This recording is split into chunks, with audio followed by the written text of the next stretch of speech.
옆에 분이랑 인사하실까요? 오늘도 좋은 날입니다. 예수님이 이 땅에 오셨습니다. 오늘은 봉독해 주신 말씀을 가지고 존재의 목적과 이유라는 제목으로 말씀을 나누려고 합니다. 여러분들 제가 몇 가지 그림을 준비했는데 어떤 그림인지 한번 보셨으면 좋겠습니다. 이게 어이구 예. 그림이 나오자마자 0.03초 만에 주화가 대답했네요. 네, 뽀로로입니다. 네, 뽀로로 그림이죠. 뽀로로는 말 못하는 아이부터 소희 정도 36개월 그 정도 된 아이들이 소희가 뒤에서 지금 눈이 반짝반짝하고 있어요. 뽀로로가 나와서 그 아이들이 좋아하는 캐릭터입니다. 그러면 두 번째는 뭘까요? 헬로카봇. 다 알고 있어요. 네, 헬로카봇이에요. 헬로카봇은 아마 주화 6세부터 초등학교 들어가기 전까지 많이 좋아하는 것 같아요. 네. 이번에는 누굴까요? 네. 네. 얼굴이 반가운 얼굴이 나왔죠. 아이브예요. 아이브 너무 좋죠. 저도 아이브 센터에 있는 자매 너무 보다 저희 와이프를 더 좋아합니다. 네. 그리고 이거는 우리 여자 지사님들을 위해 준비했습니다. 네. 지사님들 얼굴이 환해지시네요. 곧 드라마를 찍는다고 합니다. 네. 많은 시청 부탁드려요. 그리고 조금 연령 있으신 중년의 50대 이후 45살 그 40대, 50대, 60대 그분들이 좋아하시는 프로그램이 있습니다. 최강야구 나는 자연인이다. 와, 나는 자연인이다는 어르신들이 정말 좋아하시더라고요. 그래서 한번 얘기하면 그 스토리를 다 알고 계시더라고요. 저분이 어떻게 산에 들어갔는지 여기서부터 다 알고 계시고, 최강야구는 왜 인기가 많냐면 은퇴한 야구 선수들이 다시 팀을 꾸려서 야구를 하는 거예요. 그런데 그 안에 열심히 하는 모습들, 그리고 또 역전하기도 하고 다시 정말 전성기처럼 잘 던지고 아직 나도 할 수 있다라는 것을 보여주는 내용들이어서 중년의 남성들이 너무 좋아한다고 합니다.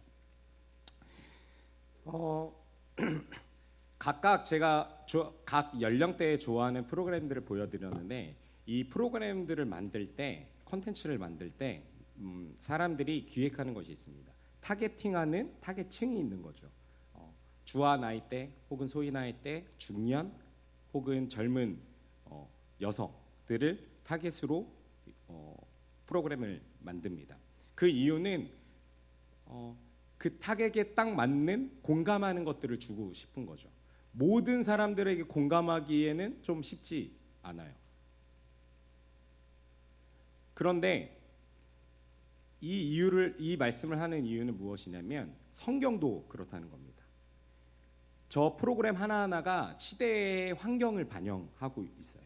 성경도 하나님께서 전 세대에 걸쳐서 우리가 깨달을 수 있도록 연령대 상관없이 우리가 깨달을 수 있는 귀한 하나님의 말씀인데, 그 말씀이 쓰여져 있는 그 시대와 환경, 그리고 그 당시의 문제들을 깊숙이 알면 더 성경에서 말씀하시는 이유, 의도를 정확하게 알 수 있습니다. 오늘 본문은 마태복음입니다. 마태복음은 많은 신학자들이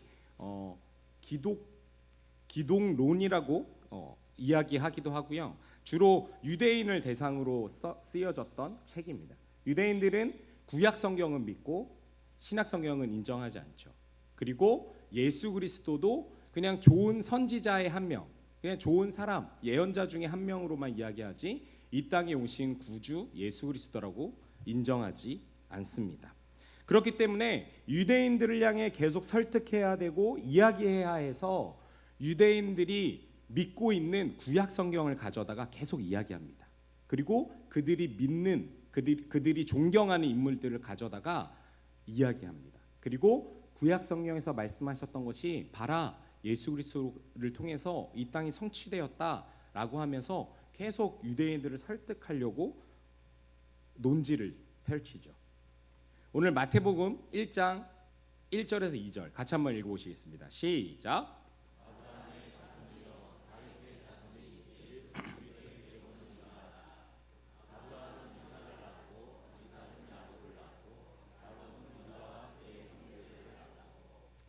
그 마태복음의 배경 환경이 있었기 때문에 마태복음 1장 1절에 아브라함의 자손이요 그리고 다윗의 자손인 예수 그리스도의 계보는 이러하다라고 말합니다.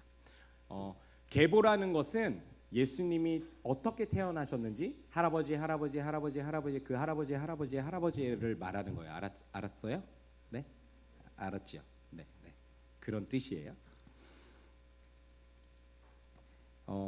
아브라함이 처음부터 믿음의 조상이 아니었죠. 여러분 너무 잘 아시죠. 그는 하나님을 온전히 믿는 사람이 아니었습니다. 하나의 증거로 창세기 17장 16절에 17절입니다. 한번 같이 읽어볼까요? 시작.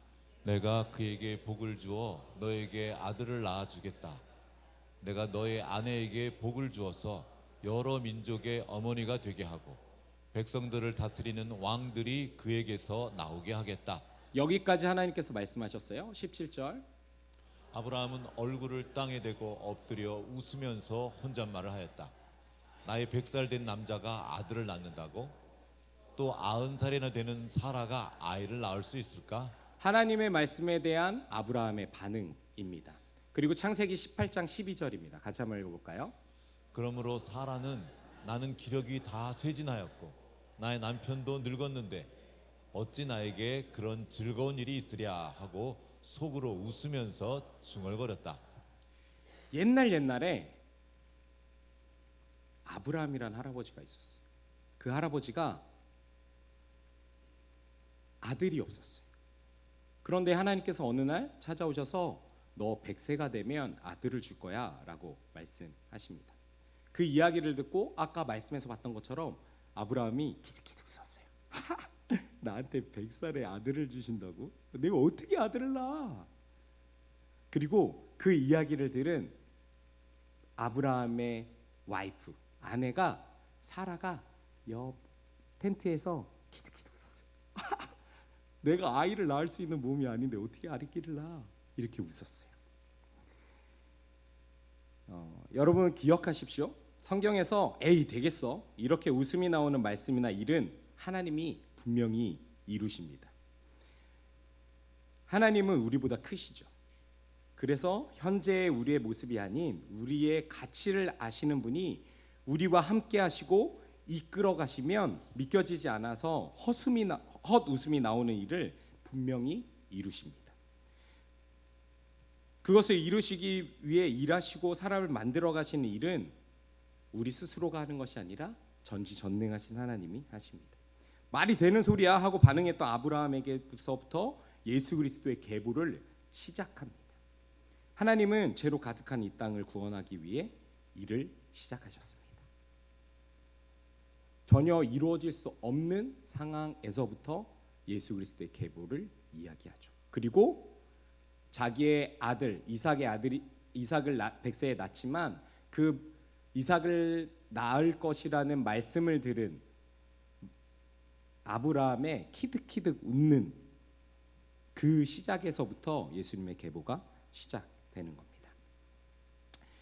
100살이 된 아브라함과 사라를 통해서 결국 이삭이 태어났습니다. 이삭이 야곱을 낳고 계속해서 예수님의 계보를 이어가는 중에 사탄은 그것을 방해합니다. 인간들은 웃지만 사탄은 하나님에 대해서 누구보다 잘 아는 존재이죠. 그렇기 때문에 하나님께서 하신다고 하면 하실 수 있는 분이라는 것을 정확히 알기 때문에 사탄은 예수님에 대한 가치도 알았습니다. 예수님이 아브라함을 통해서 낳고 하여 예수 그리스도를 이 땅에 보내신다라는 하나님의 말씀에 대해서 하나님의 계획에 대해서 사탄은 두려워하고 있었던 거죠. 두려워하였다는 것은 예수 그리스도의 가치를 알았다는 거예요. 생육하고 번성하는 것은 축복입니다. 인간에게 죄가 들어오고 구원자 예수 그리스도를 이 땅에 보내시기로 결정한 순간부터 사탄은 그것을 방해하려고 합니다. 그래서 사탄은 성을 왜곡합니다. 여기서 말하는 성은 섹스 맞습니다. 성을 왜곡하기 시작합니다. 그래서 계속해서 방해를 합니다. 이용해서, 성을 이용해서. 두 가지 목적이 있습니다. 첫 번째는 하나님이 인간에게 가장 큰 축복으로 주신 것을 왜곡해서 축복을 죄로 저주로 바꿔 놓은 겁니다. 그리고 두 번째 목적은 예수님의 계보가 끊어져야 되는 거예요. 이 중간에 성적으로 문란하게 만들어서 예수 그리스도의 계보가 끊어져야 되는 목적을 갖고 있는 거예요. 그렇기 때문에 사탄이 가장 중요하게 생각하고 가장 잘 사용하는 것이 성적인 것입니다. 동성애와 무분별한 성관계를 만연하게 해서 축복을 쾌락의 수단으로 만들어서 죄로 교묘하게 바꿔놓습니다. 제가 어제 밤에 뉴질랜드 코스타 마치고 도착했습니다. 그래서 얼굴이 조금 부어 있죠. 네. 그래서 부었다고 믿고 싶습니다. 그런데 갈 때마다 친구들이 고민하는 것들이 있어요. 상담을 하면 남자 청년들은 예수님을 어떻게 믿어야 하는지, 그리고 자기가 죄 가운데 있는데 어떻게 예수님을 믿을 수 있는지, 그 죄책감을 어떻게 해소해야 되는지 계속 질문하고 상담합니다. 이 대부분의 남자 친구들은 고민하는 것이 야동을 어떻게 끊어야 돼. 저 진짜 코스타 끝나고 나면 정말 안 볼 건데 작년에도 그랬는데 며칠 만에 야동 보고 그랬어요. 이래. 근데 우리가 교회에서 계속 야동을 보는 것은 죄야, 그건 나쁜 거야, 그냥 이렇게만 이야기했어요. 그러니까 내 의지대로 안 하려고 하다가 인스타에서 내가 보지도 않았는데 알고리즘으로 살짝 호기심 가는 것을 보여주면 혹하게 되는 거죠. 그럼 와르르 무너져요. 왜 야동을 보는 것이 죄인지를 이유를 알려줘야 되는 거죠.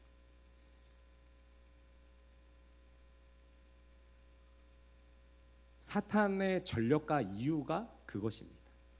성이라는 것은 하나님께서 거룩하고 축복으로 주신 것인데 사탄이 이것을 교묘하게 축복이 아닌 죄로 바꿔놓으신 거예요. 그 죄를 바꿔놓으셨기 때문에 우리는 그 성이 존귀한 것이고 귀중한 것인 것을 알아야 되는 거죠. 우리는 기억해야 돼요. 우리가 이겨낼 힘은 없습니다. 그런데 저 너머에 있는 사탄의 계략을 알아야 돼요. 그 계략을 알게 되면 우리 스스로 우리 자신을 설득할 수 있는 이유가 생깁니다. 마태복음 1장 6절입니다. 같이 읽어봅시다. 시작. 이새는 다윗 왕을 낳았다. 다윗은 우리아의 아내였던 이에게서 솔로몬을 낳고. 예수님의 계보라고 하면 인간의 실수나 죄를 덮고 거룩하고 화려하게 이야기할 수도 있겠지만 하나님은 그대로 기록하고 계세요. 다윗은 우리아의 아내였던 이에게서 솔로몬을 낳고, 이 이야기는 무슨 이야기냐면 옛날에 다윗이라는 사람이 있었어요. 다윗은 예전에 당당하게 골리앗을 앞서서 돌멩이 하나로 팍 던졌더니 머리에 명중을 해서 큰 골리앗을 쓰러뜨렸어요. 그 뒤에 다윗은 왕이 됐죠. 왕이 되고 전쟁이 나가는 곳마다 승리를 했습니다. 승리를 하니까 이제는 다윗이 안 나가도 됐어요. 그냥 성 안에 있었어요. 그리고 충성된 장군들만, 싸움 잘하는 장군들만 전쟁에 나가도록 했습니다. 하루는 낮잠을 자고 일어났는데 다윗이 옥상에서 이렇게 두리번 거리고 있었어요. 전쟁 중에 낮잠을 잤다라는 거는 그 다윗이 얼마나 안일하게 생활하고 있었는지에 대해서 보여주고 있는 거예요. 그런데 그냥 이렇게 두리번 하고 있는데 뭔가 물소리가 들리는 거예요. 유심히 봤더니 저기 한 여자가 샤워를 하고 있는 거예요. 그걸 보고 저 여자가 너무 마음에 든다. 저 여자를 우리 성의 왕궁에 들어오게 해라 라고 해서 들어왔더니 보니까 자기가 너무나 아끼던 우리야 장군의 아내였던 거죠. 그 아내를 취해서 낳은 자식이 솔로몬입니다.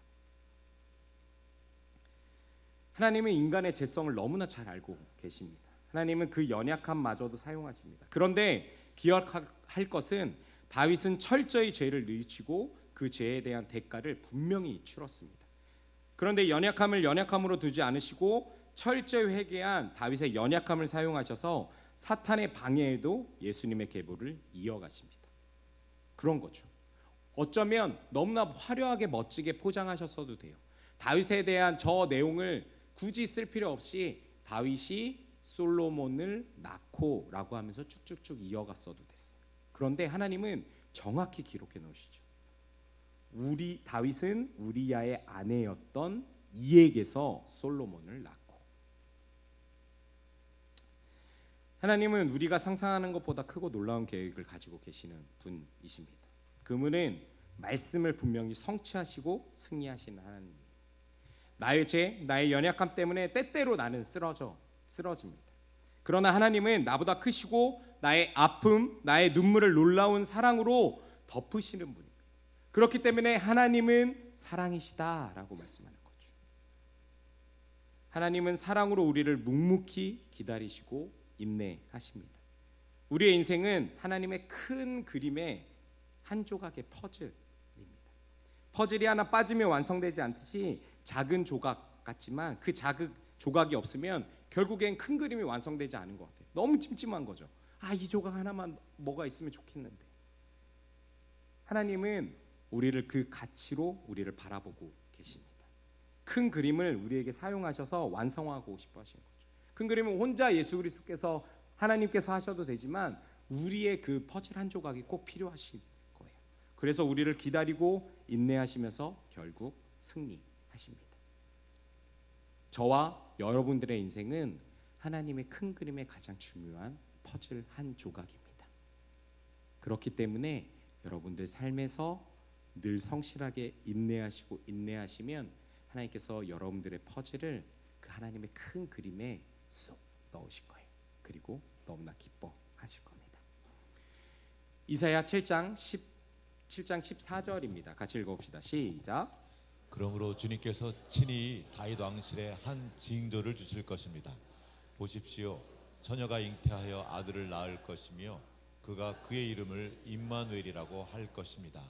이사야서는 구약 성경에 기록되어 있는 거예요. 여기 보시면 주님께서 친히 다윗 왕실에서 한 징조를 주실 것입니다. 다윗 왕조, 다윗을 이야기하고 있고 다윗의 계보라고 이야기하고 있는 거예요. 보십시오. 처녀가 잉태하여 아들을 낳을 것이며 그가 그의 이름을 임마누엘이라고 할 것입니다.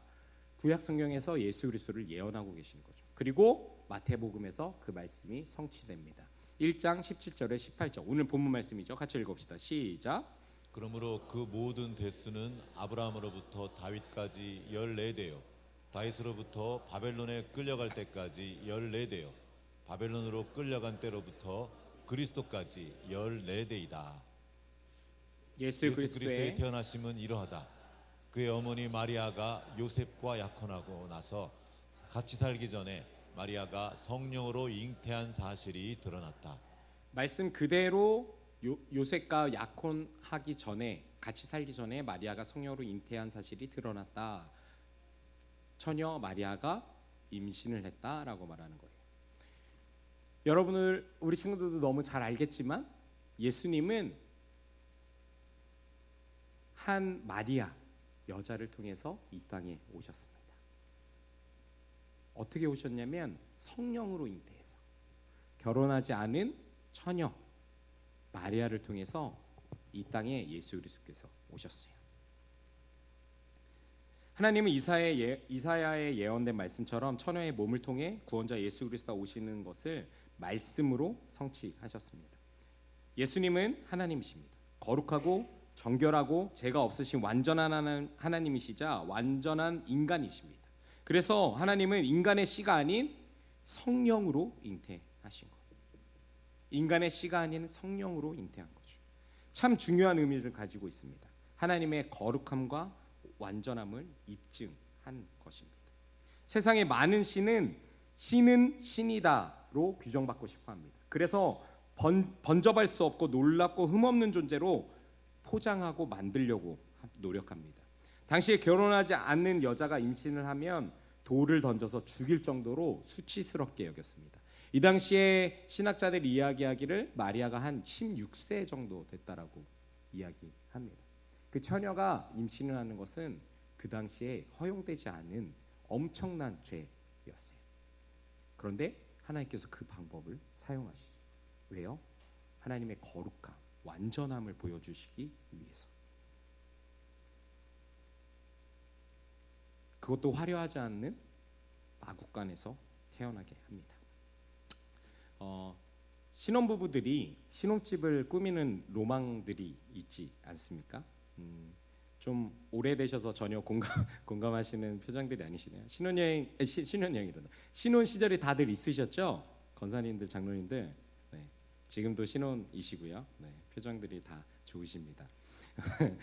저희도 그랬습니다. 처음 결혼하고 처음 맞이하는 크리스마스였어요. 그러니까 너무나 설레잖아요.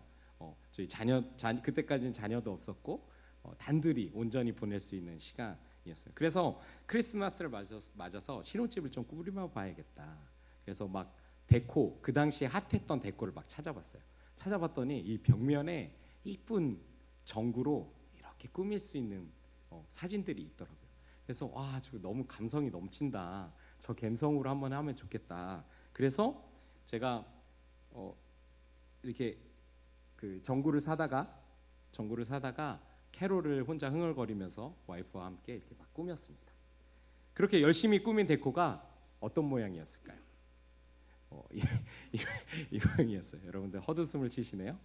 제가 크리스마스 데코라고 얘기하니까 이게 뭔가 뭐 그런 것 같아 보이시겠지만 제가 말씀 안 드리고 보여드렸으면 어쩌면 길바닥에 누워있는 오징어 같아 보일 수도 있었을 것 같습니다.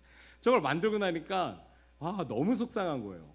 왜 이 사진은 안 나오고 내가 만든 건 이렇게 나오지? 난 똥손인가? 난 왜 이러지? 막 이런 생각이 들었어요. 그래서 캐나다에 있을 때였기 때문에 다이소처럼 좀 싸게 파는 달라라마라는 데가 있었거든요. 거기 전구를 몇 개 사다가 1불, 2불하는 거 전구 이어다가 막 꾸며본 거예요. 그러니까 이쁜 게 안 나오죠. 그래서 마음을 먹었어요. 안 된다. 우리의 첫 신혼의 첫 크리스마스를 이렇게 보내면 안 된다. 더 이쁘게 꾸며야겠다라고 전구를 사러 나가려고 마트에 가려고 했습니다. 문을 딱 여니까 영하 27도였어요. 그러니까 숨을 쉬는데요, 코가 이렇게 바짝 어는 느낌이에요. 너무 추웠어요. 그리고 한 3일 동안 눈이 계속 와가지고 눈이 이렇게 쌓여 있었어요. 그런데 제가 문을 열고 어우 추워 하고 다시 들어왔을까요? 아니었어요. 문을 열고 또 나갔어요. 이 추위도 내가 이겨내겠다 하고 자동차에 가서 시동을 걸려고 하는데, 그 당시에 제가 2006년도인가 4년도에 만든 빨간 닛산 진짜 오래된 차를 타고 있었거든요. 진짜 오래된 10년, 15년이 넘는.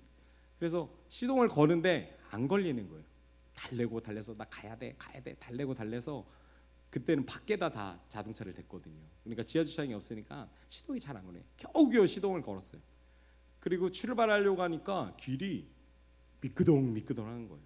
그 마트를, 그 눈길 흔들리는 차를 끌고 가가지고 영하 27도에 들어가서 전구 막 여러 개 사고, 그리고 우리 신혼 때 찍었던 그 신혼여행 때 찍었던 사진들 뭐 이렇게 직접 출력해가지고 이렇게 해서 거의 한 10배 가까이 더 많이 썼던 것 같아요. 돈을 그 전에 샀던 것보다. 그래서 꾸몄습니다.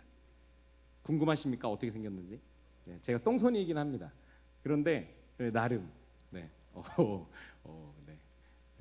나름 저 안에 막 사진 넣고 중간에 막 펜던트 넣고 막 이렇게 해가지고 이쁘게 꾸몄어요. 그러니까 너무 이쁜 거예요. 대낮에도 불 켜놓고 너무 이쁘니까 화장실 가려고 거실 지나가야 되는데 화장실 가려고 지나가면서도 거실에서 이렇게 빼꼼 보면서 와 이쁘다 하고 화장실 가고 만족하면서 막 가고, 새벽 예배 가려고 새벽 4시 반에 일어나서도 일부러 불 켜가지고 한번 이렇게 와 이쁘다 하고 보고 가고, 너무나 이쁜 거예요. 근데 왜 제가 이렇게 뿌듯하고 소중하게 여겼을까요? 저는 그 영하 27도에 꽁꽁언 그리고 눈으로 쌓인 그 길을 직접 시동도 걸리지 않는 자동차를 가지고 미끄덩미끄덩하면서 갔던 그 과정들을 제가 알기 때문에 저게 더 소중한 거죠. 그리고 그 전에는 너무 볼품없었는데 지금도 뭐 이쁘진 않지만 그래도 제가 보기에는 최선을 다한 것 같아요. 이렇게 이쁘게 나오다니, 이렇게 완성되다니 너무 뿌듯한 거죠, 제 속으로. 그리고 제가 그 과정을 다 알고 있잖아요. 여러분들도 정성 들인 그 과정을 다 알고 있어서 소중히 여기시는 것들이 있을 겁니다. 대표적인 것이 어떻게 보면 자녀들이죠. 10개월 동안 어머님들은 뱃속에서 품고 계셨고 혹여나 아이한테 해가 될까봐 감기약 하나 제대로 못 먹고 감기약 먹으면 혹시라도 잘못될까봐 끙끙 참으면서 10개월을 버티셨어요. 그리고 첫 출산할 때 얼마나 두려워요. 그 결혼 안 한 자매들이 꼭 물어보는 게 있잖아요. 뭐 집사님들한테 아기 날 때 진짜 아파요? 정말 아파요? 진짜 아파요? 그러면 또 이제 그런 느낌이죠. 남자분들이 군대 안 간 청년한테 이야기하는 것처럼 야 군대는 말이야 약간 이런 느낌으로 자매들은 그 자부심으로 야 진짜 아파 나 때는 말이야 이 무통주사를 맞았는데 의사가 없어서 뭐 못 맞았다는 둥 생짜로 났다는 둥 막 이런 얘기를 무용담을 뭐 거의 해병대처럼 이야기합니다. 그 이야기를 들으면서 첫 출산을 얼마나 두렵겠어요. 두려운데도 참고 그 진통 참아서 출산합니다. 또 출산하면 끝나나요? 전몸살 오잖아요. 전몸살 오는데도 우리 애 초유 먹이겠다고 초유가 그렇게 좋다고 초유 먹이겠다고 막 나오지도 않는 젖 물려다가 또 새벽에 깨서 막 물리고 그렇게 하루하루 키우면 조금 크다 보면 또 밤에 너무 잘 아프니까 감기 걸려서 열나면 밤새 잠 못 자고 그리고 혹시나 학교 갈 때 오갈 때 별일 없는지 저희 어머니는 저한테도 지금도 차 조심해라 뭐 몸 조심해라 늘 그러지. 그게 부모님의 마음인 것 같아요. 학교에 가면 학교 생활은 잘하는지 왕따는 당하지 않는지 뭐 밥은 잘 먹는지 친구들이랑 잘 지내는지 학교 오갈 때마다 별일은 없는지 또 없는 살림에 학원 보내는데 삶은 괜찮은지 계속 둘러보시죠. 김치는 떨어지지 않았는지 계속 그 한 자녀를 놓고 계속 귀중하게 소중하게 여기고 잘 키우셨던 여러분들 늘 곁에서 노심초사하고 기쁘기도 하셨던 그 과정을 모두 아시기 때문에 그 자녀가 너무 소중한 거예요. 하나님도 너무나 소중한 외아들을 이 땅에 보내셨습니다. 하나님은 예수 그리스도를 보내는 대신 온 세상을 뒤집고 아예 그냥 새롭게 창조하셔도 됐어요. 그냥 아예 얘네들 진짜 답이 없다. 더 이상 안 되겠다. 그냥 지구를 그냥 뭉개서 다시 지구를 딱 만드셨을 수도 있어요. 그런데 하나님은 그렇게 하지 않으셨죠. 근데 어떤 이들은 뭐 노아의 홍수 때 이미 멸절시키신 것이 아니냐라고 이야기하지만 심판하신 거 아니냐고 하지만 인간 중에 의롭다고 하는 노아를 부르셨잖아요. 인간을 사용하셔서 배를 만들게 하셨고 배의 문을 활짝 열어두셨어요. 하나님께서 분명히 심판하실 건데 이 배에 타라라고 하나님께서 기회를 계속해서 주셨었죠. 그렇기 때문에 하나님께서 멸절하신 건 아니죠.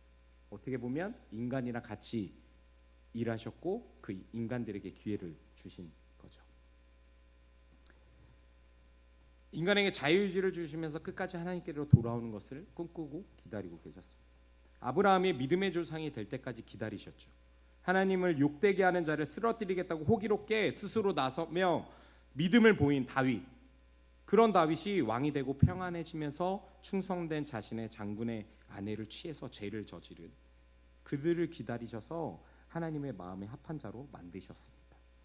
마태복음에 대표적으로 이름이 거론된 아브라함과 다윗 위에도 수많은 사람들이 하나님의 사람으로 만들어 가시면서 인내하셨습니다. 우리가 그렇듯이 인간은 늘 연약합니다. 그것을 묵묵히 참으시고 인내하시면서 기다려주신 하나님의 놀라운 사랑으로 나의 죄사함을 위해 하나님의 아들을 이 땅에 보내셨습니다. 그렇게 인내하시면서 사랑하는 독생자 예수 그리스도를 이 땅에 보내신 이유는 십자가 위에서 가장 잔인하고 가장 치욕적인 형벌을 받게 하기 위해서였죠. 죽음을 이기시고 다시 부활하신 영원한 구원자 되신 예수님, 그 과정은 너무나 참혹했습니다. 우리는 크리스마스에 기쁘다 그주셨네 라며 기뻐하고 화려한 조명으로 꾸밉니다. 심지어 예수님을 믿지 않는 사람들조차도 기뻐하고 행복해합니다. 여기 가까이 있는 신세계백화점 보시면 너무나 화려하죠. 매년 사람들이 기대하고 있잖아요. 거기를 어떻게 꾸밀까? 어떻게 꾸밀까? 크리스마스가 주는 그 기쁨과 기대함이 있는 거예요. 그 화려함이 있는 거죠. 그런데 그 크리스마스 장식과 조명 뒤에 있는 하나님의 마음을 한번 봤으면 좋겠습니다. 고통받도록 이 땅에 보내셔야 하는 하나님 아버지의 마음은 어떠셨을까요? 기쁜 날 굳이 하나님의 슬픈 마음을 생각할 필요가 있냐는 사람도 있겠지만, 저는 저의 아들이랑 딸들을 키우면서 종종 문득문득 크리스마스에 예수 그리스도를 이 땅에 보내신 하나님의 마음이 얼마나 아프셨을까? 얼마나 아프셨을까? 얘가 이제 이 땅에 태어나기만 하면 그 고통 속으로 가야 하는데 얼마나 마음 아프셨을까? 어떻게 결정하셨을까? 그냥 활멸절해서 다시 세상을 창조하시는 게 더 합리적이고 하나님도 고통스럽지 않지 않으셨을까라는 생각을 했습니다. 제가 T거든요. 공감 능력이 전혀 없습니다. 요즘 젊은 사람들이 많이 이야기하는 MBTI의 T입니다. 네. T인데 T인 공감이 없는 저조차도 이 하나님의 마음이 느껴지더라고요. 그러나 하나님은 예수 그리스도를 통해서 우리를 구원하기로 결정하시고 선택하십니다. 하나님은 이 땅에 예수 그리스도를 보내시면서 예수님의 존재의 목적이 확실했습니다. 하나님의 생기를 불어넣으신 한 영혼 한 영혼, 한 사람 한 사람, 하나님의 자녀 백성들은 주 예수 그리스도를 믿어 구원받도록 하는 존재의 목적이었습니다. 제가 목적을 사전적 의미를 찾아보니까 실천 의지에 따라 선택하여 세운 행위의 목표라고 하더라고요.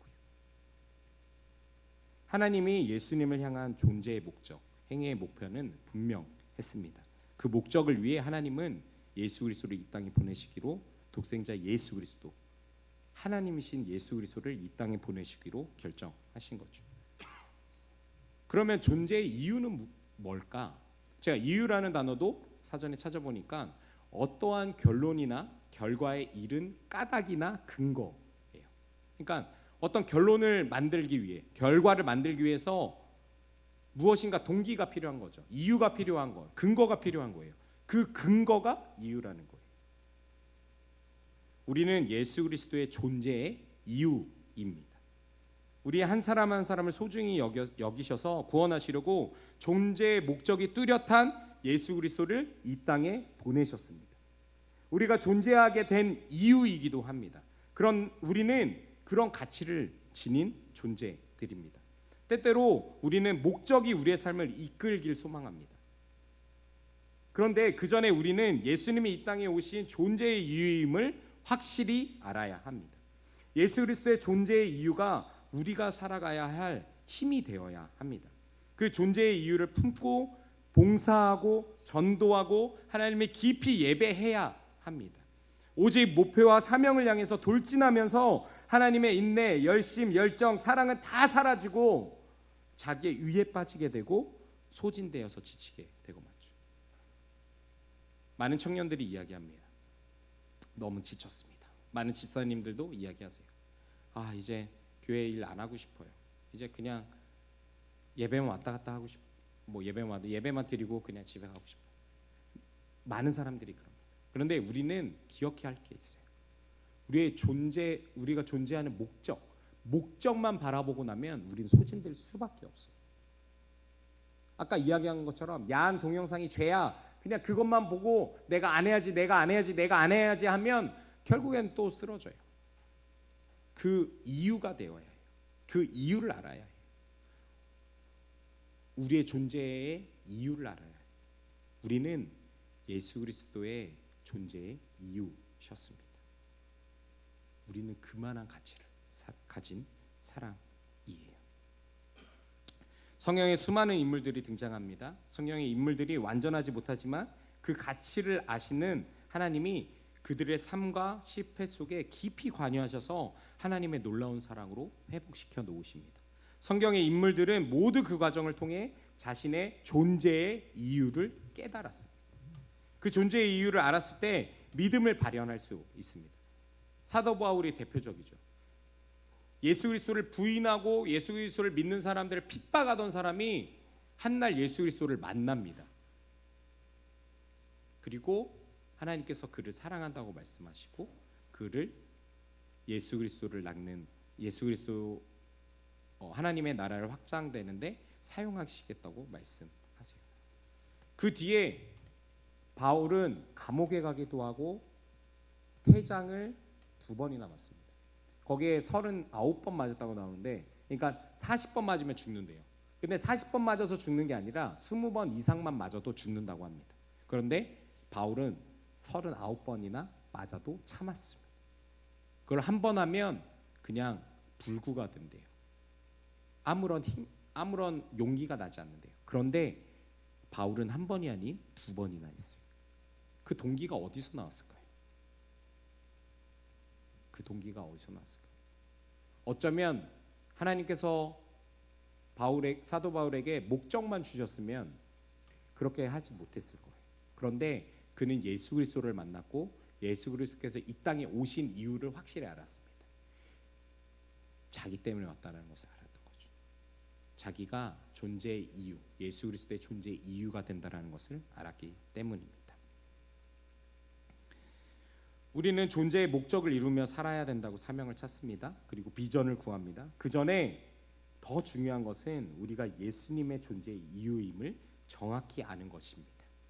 그 존재의 이유를 알 때 존재의 목적을 품으신 예수 그리스도께서 우리 안에 머물고 동역하시면서 예수 그리스도께서 존재의 목적을 이루어 가실 겁니다. 우리를 사용하셔서 교회의 덕이 되게 하고, 우리를 사용하셔서 전도하게 하고, 우리를 사용하셔서 하나님의 사랑을 흘려보내게 하시는 거죠. 두 가지로 오늘 말씀을 정리하면서 말씀을 마치려고 합니다. 첫 번째 같이 한번 읽어볼까요? 시작. 우리를 구원하기 위해 하늘에는 영광, 땅에는 평화로우신 예수 그리스도로 성탄절에 기뻐해야 합니다. 우리에게 너무나 기쁜 일입니다. 우리의 구원자 예수 그리스도께서 이 땅에 오셨기 때문이죠. 그런데 수많은 방해 속에서도 이 땅에 예수 그리스도를 보내신 하나님의 마음을 알아야 합니다. 이 하나님의 마음을 알 때 존재의 이유를 알 수 있는 거죠. 우린 자꾸 존재의 목적만 이야기해요. 이렇게 살아야 됩니다. 이렇게 살아야 돼요. 이렇게 사셔야 합니다라고 말하는데, 존재의 이유 알지 못하고 그냥 목적으로만 달려나가면 안 돼요. 우리는 쓰러질 수밖에 없습니다. 예수님께서 이 땅에 오시는 이유는 그 수많은 방해 속에서도 내가 널 사랑해서 왔어. 내가 너를 사랑해. 네가 나의 존재의 이유야. 그 존재의 이유를 깨달으시며 그 고통을 모두 아시는 하나님의 마음은 어떠실까요? 그 아들을 내어주시는 그 심정은 어떠셨을까요? 그것을 알고도 보내야만 하는 성탄절 전날 밤, 오늘이죠. 하나님의 마음은 어쩌면 기뻐하실 수만은 없으셨을 겁니다. 근데 더 큰 기쁨이 있으셨죠. 우리를 구원하고 우리가 하나님께로 되돌아가는 그 역사가 있는 것에 하나님은 기쁨이 더 크셨을 수도 있어요. 그래서 우리를 향한 사랑으로 기꺼이 하나님께서 결정하셨습니다. 그리고 예수 그리스도께서는 순종하셨습니다. 두 번째입니다. 같이 읽어봅시다. 시작. 우리는 존재의 목적이 아닌 존재의 이유로 살아야 한다. 인간을 구원하기 위한 존재의 목적을 품고 예수님이 이 땅에 오셨죠. 우리는 예수님의 존재의 이유입니다. 제가 계속해서 말씀드리고 있어요. 예수님의 존재의 이유가 되는 우리의 존귀한 가치를 깨닫지 못한 채 우리 스스로 우리의 열심으로 살다 보면 소진하고 사명의 목표만 보고 달려가는 것이 아니라 그 고귀한 가치를 가진 존재의 이유임을 깊이 깨달아 예수 그리스도의 존재의 이유로 살아가는 우리가 되기를 소망합니다. 예수 그리스도께서 이 땅에 오신 것 너무나 기쁜 일입니다. 그런데 제가 신혼 시절 그 과정을 알았던 그 트리가 너무나 이뻐 보이듯이 하나님께서는 그 과정을 다 알고 계세요. 수많은 고통들, 수많은 사탄의 방해들. 그런데 그것을 이쁘게 포장하지 않으셨고 하나님께서는 다 들어 보여 주셨습니다. 아브라함의 그 연약함, 100세의 아들을 주겠다라고 하는 말씀에 피식 웃었던 아브라함. 거기서부터 시작된 예수 그리스도의 계보가 너무나 사랑하는 다윗. 그 다윗이 불륜을 저지르는 어처구니 없는 상황도 그걸 빼놓고 그냥 덮어놓으시지 않으시고 드러내시면서 내가 이 연약함도 사용해. 내가 이 연약함도 쓸 수 있어. 라고 그 사랑을 보여주시면서 이 땅에 예수 그리스도를 보내주셨습니다. 여러분들은 그 수많은 우여곡절 끝에 오신 예수 그리스도의 존재의 이유 되십니다. 그 이유로 2024년을 잘 마무리하시고 또 2024년에도 그 존재의 이유가 우리의 원동력 되고 힘되어서 열심으로 살아내는 여러분들이 되시기를 소망합니다. 같이 찬양하실까요?